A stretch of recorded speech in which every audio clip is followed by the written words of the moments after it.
Hello, everyone. Gregg Braden here. And I'd like to be the first to welcome you to this all-new series, this all-new program, Technology, Consciousness, and Evolution, a 24-part series where I will be joined with two dear friends, brilliant colleagues of mine, Dr. Bruce Lipton and Lynn McTaggart. Together, we will share with you new discoveries that are changing our story, changing the way that you and I have been taught to think about ourselves, our relationship to our own bodies, our relationship to one another, to the earth, to the future, to the past. The way that we solve our problems, it's all based upon the way we think. And these new discoveries have the potential to change the way we think, yet they are not being shared in the mainstream. You're not seeing these discoveries in mainstream classrooms, textbooks, mainstream television documentaries. And that's what this series is all about. I want to talk to you about a battle. Module 1 is about a battle that's playing out right in front of our lives, in front of our eyes. You know, it's often been said the best way to hide something is to keep it in plain sight. And the battle that I'm going to talk to you about right now follows precisely that line of thinking. Because right in front of us, there's a battle for our thoughts, for our beliefs, for our stories. And we don't often know that that battle is happening. You know, American author Scott Turow maybe said this best. He said, "Who are we but the stories that we tell ourselves about ourselves and believe?" Now, there's so much packed into this statement because we all have a story. We all tell ourselves a story based upon the way we've been taught to think about ourselves through our family, through our culture, through our society, through our education, through our religion, through our own personal experiences. We weave all of these things together into a story that is both conscious and subconscious. Based upon that story, we solve our problems and we live our lives. So the question is, who are we but the stories that we tell ourselves consciously and believe? But the issue is that sometimes we believe things on a subconscious level that we're really not even aware of. So we can go to all the classes, all the workshops, we can read all the books from all the masters and all the self-help authors, and consciously, logically, we know that we are self-empowered, self-regulating beings. We know that. But when something challenges us in our lives, in our relationships, our most intimate relationships, or even on the level of health, to where our very lives are threatened, the subconscious programs are the ones that will kick in. And those tell us what our true beliefs really are. And sometimes they're very different from what we believe that is our conscious belief. Well, there's a battle that's playing out in our lives right now. I mentioned this battle. It's a battle for our story. The battle for our story, it's made up of our thoughts and our beliefs and something even beyond each of those. Our story is the way we've been taught to think of ourselves.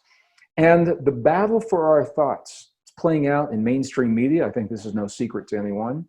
And I believe there aren't any exceptions. I've had the privilege and the opportunity of traveling the world over the last 34 years. This is 34th year that I've done this work in one form or another. And I've had the opportunity to see the events of the world and the events of your life and my life covered through mainstream media as it is reported in different countries on different continents. And it's fascinating to me because so often the pictures are the same, the commentary is very, very different. So there is a battle for our thoughts. It's playing out in all of the mainstream media. And there are extremes in all of the media. It's very, very difficult to find an accurate, objective story that is not laced with commentary or with the thoughts and the feelings of the person sharing the story. And one of the places we really see this, there's a battle for the way we think about climate change. If you believe mainstream media, it's the greatest problem facing us in the world today. The problem is that mainstream scientists, the hardcore scientists, that don't often have a stage from which to speak to thousands of people. They don't have a platform. And I've talked about these in some of my books, such as the book Deep Truth. We talk about this. The book Human by Design, or The Science of Self-Empowerment, as the revised edition is now called. Climate change is certainly important, and we all know that. However, what the scientists now tell us is there are 8 parameters that are called the safe zone for planet Earth. 8 parameters that must be stable for us to have what's called the safe zone to live in. Climate is only one of those 8 parameters, and climate is one of the least. That is the problem right now. 3 of the parameters have already been breached. They're off the chart breached. One of those is biodiversity. We're losing species faster than we can even calculate them. Many of those are in the oceans, at the bottom of the food chain. And when those sources of food begin to diminish, it affects everything up the food chain, including us. The other 2 parameters that have been breached have to do with the biochemistry, the nitrate cycles, ADP cycles of the phosphate cycle, the phosphate cycles and nitrate cycles. The parameters that allow those to be safe, we're already in the red zone. So climate is important, but climate is part of a system. And this is a holistic system, and we must honor and respect all of these boundaries. So we're being taught that climate is human-induced. As a geologist, as a degree geologist, I can tell you this is simply not true. We can look at ice core samples going back over 420,000 years before today. Humans appeared only 200,000 years ago. So for over 200,000 years before humans even appeared, we were going through cycles identical to what we're seeing today. So we definitely are not the cause. Have we contributed? Yes. Do we need to go clean and green? Yes. And get off fossil fuels? Yes. Stop burning fossil fuels. And we've had the technology that allows us to do that for over 70 years. And this is one of the things that makes me personally question how serious are the powers that be if we have the ability to create energy with 0 fossil fuels from abundant sources that are very inexpensive and available to all nations. Why aren't we using those? And that's just one of the questions that comes up when we talk about our thoughts. There's a battle for the way we're thinking about climate change. There's a battle for what we're thinking about happening in our skies. What are called chemtrails? What are they? We all see them. Are they harmful? Are they dangerous? Where are they coming from? What's in those chemtrails? There's a whole program that we could do on this. This is part of the battle for our thoughts, the battle for 5G. The world is rolling out 5G technology right now in the presence of a lot of controversy as to whether or not there are health hazards involved with 5G. Again, this could be a whole program unto itself. I'm just giving you examples. These are battles. The battles are playing out for our thoughts. What we see in the skies, what do we see happening in the nighttime or even the daytime skies that don't look like human-made phenomenon? And how long have we seen them? Back 5,000 years before the present day, our ancestors were seeing very similar beings and very similar things in the skies that what we're seeing today. But this is part of the battle for our thoughts. So there is a battle playing out for the way we think about ourselves, our battle for our beliefs playing out in the classrooms. What do we believe when it comes to us, our origins? Where did we come from? There are actually textbooks that are being banned that follow new discoveries that don't fit the mainstream narrative, what's called the standard model for the origin of the universe, the standard model for the origin of physics, the standard model for the origin of humankind. This battle is playing out. Where do we come from? What do we believe about where we come from? What do we believe about the way the universe actually began? So these are all parts of the battle for our story, the battle for our thoughts, the battle for our beliefs, the battle for our bodies. And I know you're seeing this. Even if you do not watch television, on YouTube, on computer television, we are inundated with ads about what to put into our bodies. What do we need to be healthy? What do we need to feel healthy and to remedy every condition that you can imagine? There's a battle for the belief of what we should put into the bodies of our children from the time they're born, before they leave the hospitals, and young adults, and even as adults. How much of the vaccines that are being shown today compared to what were used 30, 40, 50 years ago are really necessary? And what are in these vaccines? Are they good for us? These are all questions that are part of the battle for our beliefs. The battle as to what supplements we need, and what do we need to take for our pain? What do we need to take to keep us strong and healthy? So I'm acknowledging all of those things are part of the battle for our thought, our story, our beliefs. But there's another battle. an ultimate battle that rarely is talked about, and it's what this series is all about. The ultimate battle for our very humanness. What it means to be human is now being threatened by technology.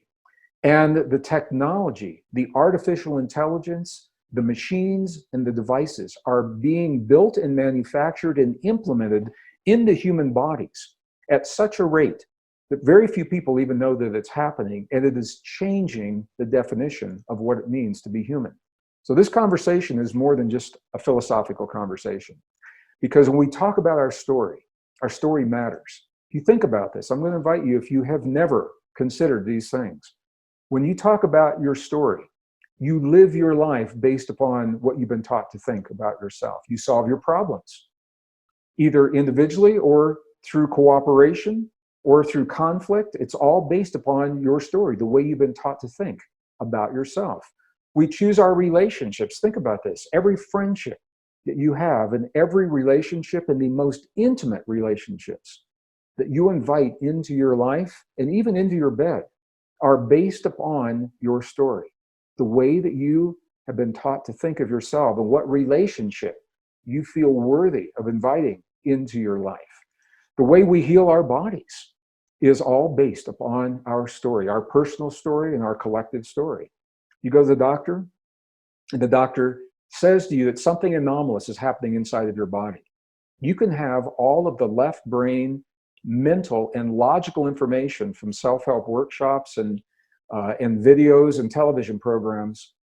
But when it comes down to you and me on such a deep personal level, how often do we revert to our most primal subconscious responses, often primal subconscious fears, when it comes to the way we heal our bodies? Well, the answer to that question, and it's not right, wrong, good, or bad, I'm not criticizing here, I'm illustrating. The answer to that question and the others that I'm asking, it's based upon our story, upon your story, the way that you've been taught to think about yourself.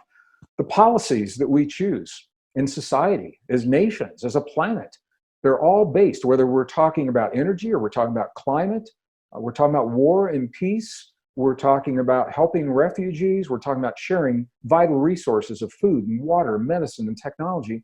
As different as they are from one another, it all comes down to the way we think. The way we think is based upon our story. So I think that you can see right now that what we're doing here in this module and for this entire series, it's more than a philosophical conversation. It goes right to the core of your life and my life. And that's why I'm so passionate about this. It's all about the way we live our lives, what kind of world we're creating right now, what kind of world we're going to leave as a legacy for our children and their children. It's all based upon the way we've been taught to think about ourselves.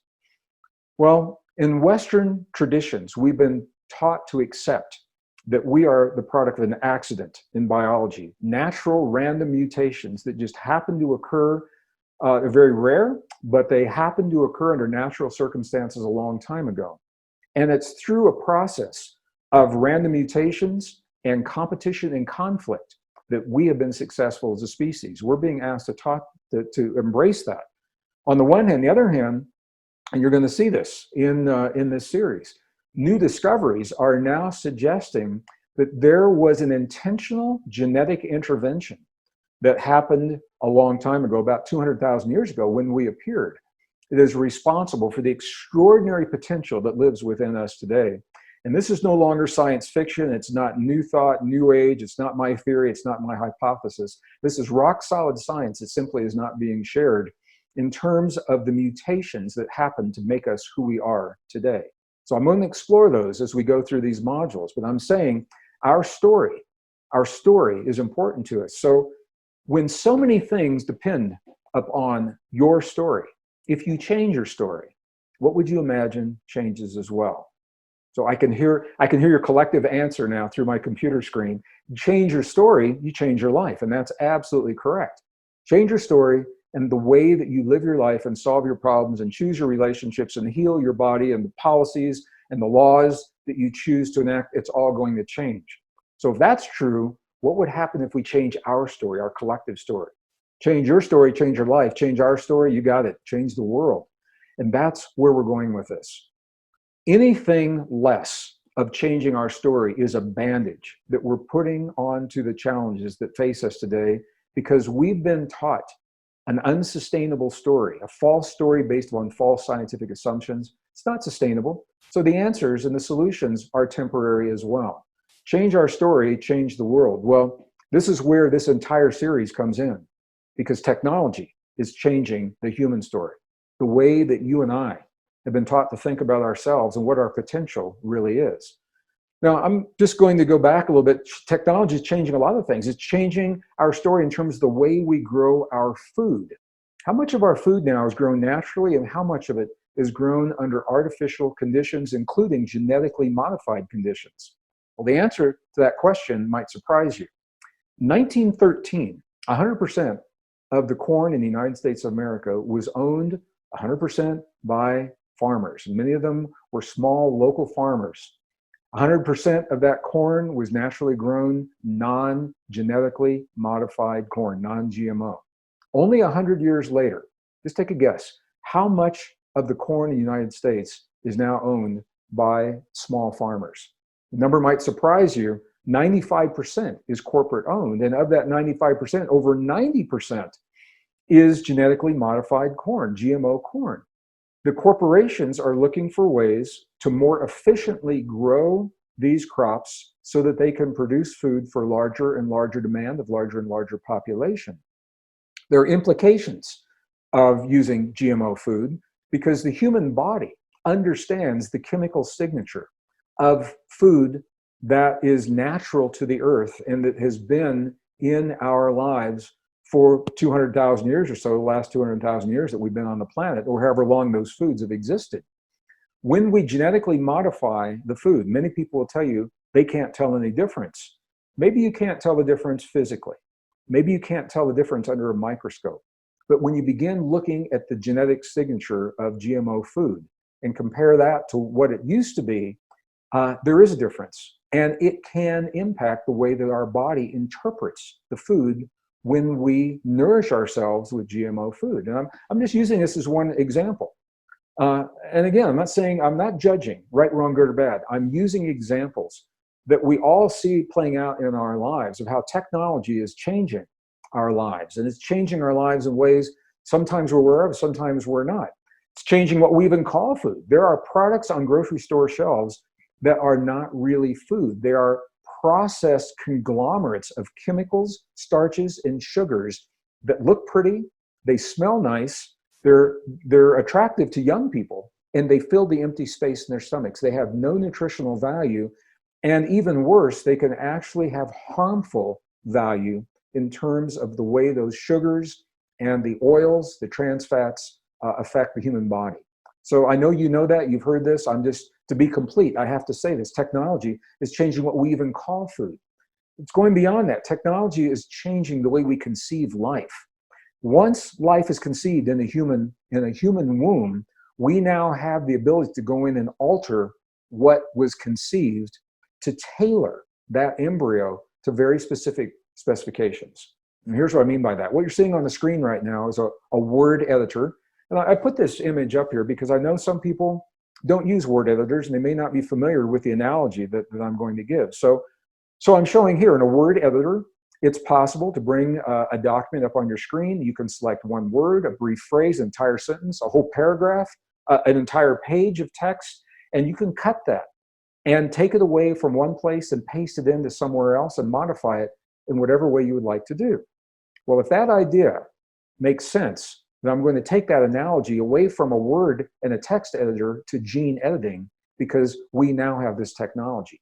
What you're seeing on your screen right now, rather than a document, is a piece of DNA. We have the ability to go in and select small portions or large portions. We can select genes or entire segments of genes, single specific genes. We can cut them, we can paste them, we can remove them, we can add them in DNA editing through a technology that is called CRISPR technology. I know some of you are very familiar with this. It's been in the news a lot lately, especially science news. And it is a powerful technology. And it is a logical place for technology to lead as we have developed DNA processing and computers and editors. It makes perfect sense that we would develop this. Now, how we use it is the crossroad that we find ourselves at right now. Scientists said, yes, we have the potential to use this to edit DNA, but there was never an agreement that it was okay, that it was morally acceptable to do this with human DNA. Well, what is now really pushing the limit is that it is actually happening. So what I want you to do, first, I have the first image, the first recorded image of DNA being edited through CRISPR technology. So you can see exactly what I'm talking about here. So on your screen, where you're looking at, this is human DNA inside the white circle. You see the white space there, now it's gone. You just saw a gene being edited out. So I'm gonna loop this so you can see it again. There, look inside the white circle, the bright spot there, and now it's gone. You just saw a gene being edited, being deleted from inside of a genome. And we can do this now, and we can do it in ways that scientists have not wholly agreed upon. This man on the screen right now is pushing technology. In 2018, November of 2018, in the journal Scientific American, this scientist claimed the first gene-edited babies that he had personally edited were born. And this caught the world by surprise. He'd gone into the womb, he'd edited the genes of the babies in very specific ways. They were born, and scientists said, wait a minute, we agreed upon the technology. We never agreed that this would be used. We have not morally agreed or agreed upon the moral implications of how this would be used. So this is the way technology works. It's developed first, and then there's usually a catch-up game in terms of if or how it is applied in our lives. So this man and others now are pushing us to make those decisions about how much gene editing we accept, if any, into the lives of the newborn. Do we want customized babies where we get to choose what is the proper or the correct or the most desirable eye color or hair color or skin color? And if we do that, where do we draw the line? Do we do that with all babies? And what about natural selection that allows certain characteristics that may not be healthy in a species to be present? What does this say for those? We become the natural selection by using these gene editors. Is it right, wrong, good, or bad? We have to make that choice. But these kinds of choices are even going beyond what I'm talking about here. Chips are now being manufactured and sold and implanted into the human body, even into the human brain, that either replace or enhance functions that we already have the ability to do. Now, why is this a problem? I mean, when I talk to young people about this, they think this sounds very cool. If you could have a chip in your brain that allows you to interface with the hard drive of your computer, it's a very slippery slope. I'm going to state in broad brushstrokes why, and then we're going to explore in more detail throughout this series precisely what I'm saying. What I want to say is this: when our natural abilities, our biological capacities are replaced by devices, by machines, by chips, by artificial intelligence, the evidence suggests that our natural abilities begin to atrophy.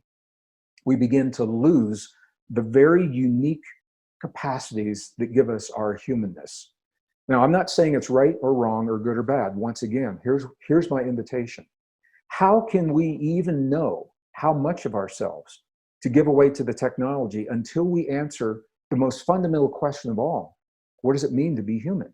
What are the extraordinary capacities that we have that we may be giving away, that we've yet to develop, that maybe we don't even know about?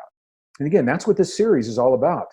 The three experts, myself, working on the levels of technology, where my background is, earth sciences and technology. Lynn McTaggart, talking about the application of human biology in the field that surrounds all things, and Bruce Lipton talking about epigenetics and what that means in our lives, are going to help us to answer this question: what does it mean to be human?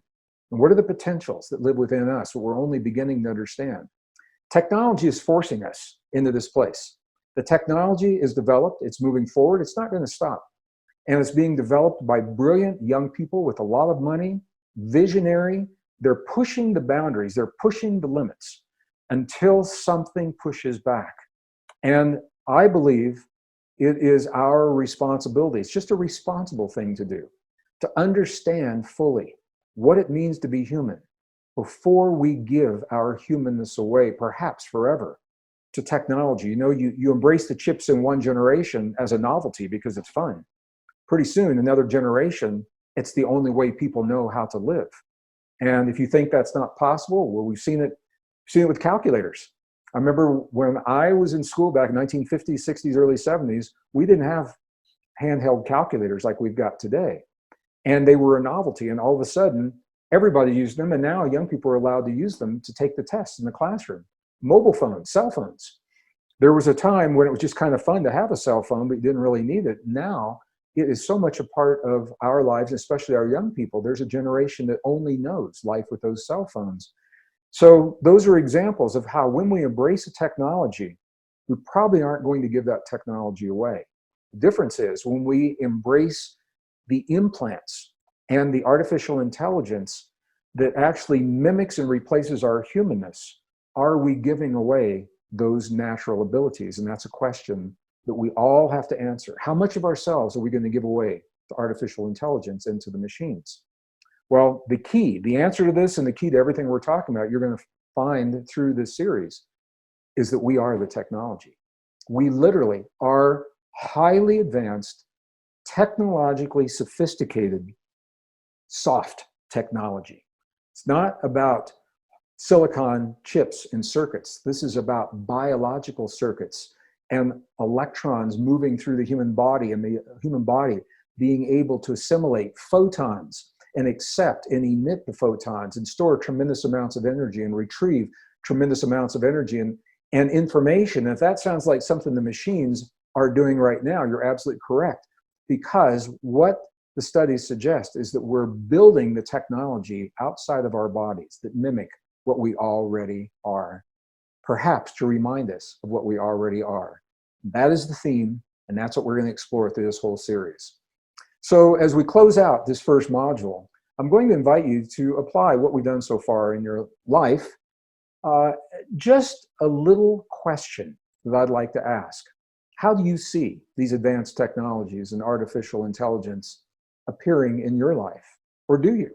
And if you do not, I'm going to invite you to check it out. Do a little research on the computer, in the library, in the magazines, or become aware on television of where you are being asked to embrace something outside of yourself, an artificial intelligence in some way, a machine or a device, to either enhance or replace something that you already do within your body. I'm going to ask you, how do you feel about that?